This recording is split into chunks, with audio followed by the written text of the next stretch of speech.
Hello friends, स्वागत है आपका विद्या ज्ञान क्लासेस में। और आज हम कर रहे हैं वर्चस्व कर ही रहे थे, वर्चस्व की ही रेंज चल रही है हमारी, उसके विभिन्न आयाम करेंगे। तो पहला आयाम है हमारा सैन्य शक्ति के अर्थ। सैन्य शक्ति का अर्थ क्या है वर्चस्व के संदर्भ में। तो पेज नंबर है आपका 38, ठीक है। तो उसको समझ रहे हैं कि पहली लाइन है आपकी हेगेमनी। इस शब्द का अर्थ समझ लेंगे पहले।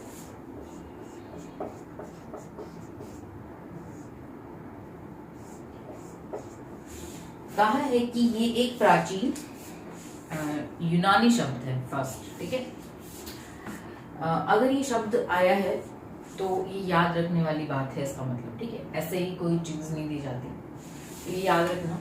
ये छोटे क्वेश्चंस में आपका आ सकता है, रिपीट हो सकता है, ठीक है। तो एक प्राचीन क्या है, यूनानी शब्द है। ओके, फर्स्ट किस चीज के लिए यूज होता था ये, ठीक है। ये एक क्या लिखा है, पूरी परिभाषा है इसकी। क्या है, इस शब्द से किसी एक राज्य के नेतृत्व या प्रभुत्व का बोध होता है। इस एक शब्द बोल दिया, इसका क्या अर्थ है, नेतृत्व और प्रभुत्व किसी राज्य का, ठीक है। मूलतः इस शब्द का प्रयोग प्राचीन यूनान के अन्य नगर राज्यों की तुलना में एथेंस की प्रबलता को इंगित करने के लिए किया जाता था। एथेंस की प्रबलता को अगर हम अंकित करते थे तो उसको क्या बोलते थे, एथेंस हेगेमनी, है ना। इससे, इस शब्द से ही, इस टर्म से ही पता लग जाता है कि हम उसकी क्या दिखा रहे हैं, ताकत को दर्शा रहे हैं। ओके, अब ये शब्द क्यों आया है उसको जान लेते हैं। हेगेमनी के पहले अर्थ का संबंध राज्यों के बीच सैन्य क्षमता की बनावट और तोल से है।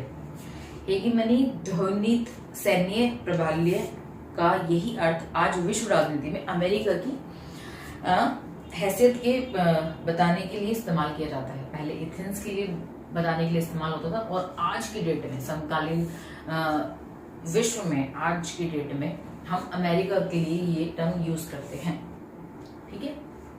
तो पॉलिटिकल साइंस के बच्चे हो, ये शब्द आ जाए तो रिकॉल एकदम से हो जाना चाहिए कि इसका क्या अर्थ है ना। अपनी प्रबलता को, अपने प्रभुत्व को दर्शाने के लिए शब्द का यूज होता है, तो ये याद रहना चाहिए। जब आप बड़े हो जाओगे तो फर्स्ट 12th क्रॉस करें, आप आगे आए किसी क्लास में और आपका पॉलिटिकल साइंस है, तो बहुत बार ऐसा होता है कि टीचर्स ऑफकोर्स ये लेके चलते हैं कि ऑफकोर्स तुम्हें पता होगा, पिछली क्लास में पढ़ाई है तुमने। बार बार वो अर्थ बिठाने नहीं बैठते, ठीक है।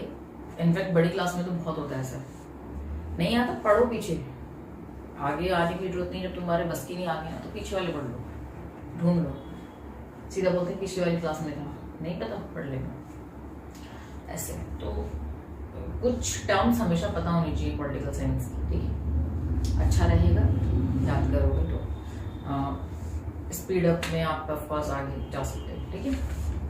नहीं तो कोई नहीं, बुराई किया दोबारा पढ़ लो, है ना, बट पता होना चाहिए। तो इसके लिए यूज होता है, आज के टाइम में अमेरिका के लिए यूज करते हैं इसको, ठीक है। ये बात क्लियर हो गई। अब एक चीज बता रहे हैं कि क्या आपको आयशा याद है, हमने जब इस चैप्टर का इंट्रोडक्शन किया था उसमें आयशा एक लड़की थी जो कहाँ पे थी, आई थिंक अफगानिस्तान में थी। उसकी टांग टूट गई थी युद्ध से। अमेरिका ने, डॉक्टर बनना चाहती थी मे बी वो, और अमेरिका ने उसकी टांग तोड़ दी थी, ठीक है। तो बम ने, मतलब अमेरिका ने क्या फेंका, उस वहां पे बम फेंका और उस बच्चे की टांग चली गई। ये सीन था आयशा के साथ, ठीक है। तो मतलब इससे क्या समझ में आ रहा है, इससे समझ में आ रहा है कि यही तो सैन्य वर्चस्व है, कि आप अपने घर बैठे हो, अमेरिका के पूरा सुरक्षा मंत्रालय अपने घर बैठे है, और उसको वो क्या कर सकता है, किसी भी कंट्री को क्या बना सकता है, पंगु बना सकता है।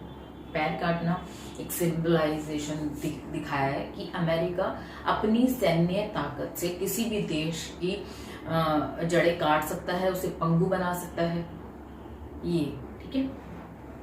तो ये मतलब था उसका, आयशा की टांग काटने का, कि किसी भी देश को पंगु बना सकता है अपनी सैन्य शक्ति से।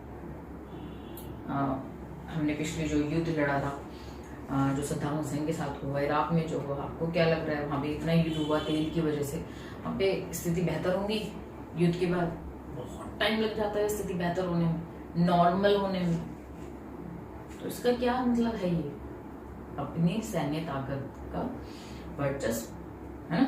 एग्जाम्पल्स हम पीछे देख ही चुके हैं, और देख लेते हैं और क्या बताना चाह रहा है ये। और एक और चीज कह रहा है कि अमेरिका इतना पावरफुल है कि वो इतना अमाउंट यूज करता है अपने सैन्य ताकत में कि इतना जो 12 कंट्री है ना, 12 कंट्री मिलाकर भी इतना अपनी सैन्य ताकत में यूज नहीं करते। 12 कंट्री बहुत होती है, और वहां पे वो एक अकेला इनसे भी ज्यादा प्लस में इनसे भी ज्यादा अमेरिका यूज कर रहा है अपनी सैन्य ताकत में, है ना। और क्या है, इतनी उसके पास पावर है, इतनी टेक्नोलॉजी है सैन्य शक्ति में उसके पास कि वो वहीं बैठा हुआ कहीं पर तक भी परमाणु बम फेंक सकता है, कुछ भी निशाना साध सकता है, छोटे से छोटे लेके बड़े तक एरिया को कवर कर सकता है। तो इससे क्या कहेंगे, है ना। बहुत पहले आगे निकल गया था वो, तो जापान को हमने देखा ही है। पर उसके जब किसी के पास ये टेक्नोलॉजी थी नहीं परमाणु बम की, उस टाइम पर उसने वो चीज कर दी। तो उसके बाद जब फिर हमने देखा जब परमाणु बम, अच्छा फिर लोग देशों में लिखने बैठे फॉर्मूला उसको परमाणु के, और फिर तब तक तो कहाँ निकल गया होगा अमेरिका। तो उसके पास बहुत ताकत है सैन्य शक्ति में, टेक्नोलॉजी बहुत फार है उसकी। तो इसीलिए वर्चस्व है, इसलिए लोग इसीलिए पूरा विश्व से डरता है ना।